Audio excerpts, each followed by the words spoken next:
தேனி மாவட்டம் தமிழக கேரள எல்லையில் உள்ள மங்களதேவி கண்ணகி கோவில் சித்ரா பௌர்ணமி விழாவை முன்னிட்டு கொடியேற்றம் நிகழ்ச்சியை வெகு விமர்சையாக நடந்தது.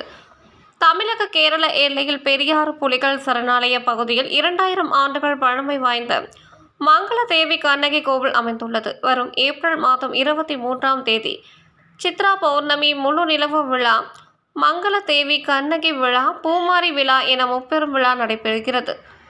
ஆண்டுதோறும் சித்ரா பௌர்ணமி விழாவை முன்னிட்டு 12 நாட்களுக்கு முன்பாகவே தேனி மாவட்டம் கூடலூர் லோயர் கேம்ப் அருகில் உள்ள பளியன்குடி ஆதிவாசி குடியிருப்பு பகுதியில் விழாவிற்கான கொடிமரம் நட்டு கண்ணகி கொடி ஏற்றும் நிகழ்ச்சி நடைபெறும். அதேபோன்று இந்த ஆண்டு விழாவிற்காக கண்ணகி உருவம் பதித்த கொடியுடைய கொடிமரத்திற்கு சிறப்பு பூஜைகளை செய்து அதனை கண்ணகி அறக்கட்டளை நிர்வாகிகள் மற்றும் பக்தர்கள் சுமந்து வந்த கொடி மரத்தினை நட்டு வைத்து கொடி கம்பத்திற்கு விசேஷ பூஜைகளை நடத்தினார்கள்.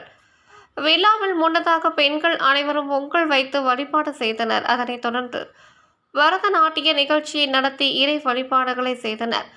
மேலும் இந்த நிகழ்ச்சியில் இறைவி நடன நாட்டிய பள்ளி மாணவி மனிஷா என்பவர் தன்னுடைய அரங்கேற்றத்தை நிகழ்த்தினார்.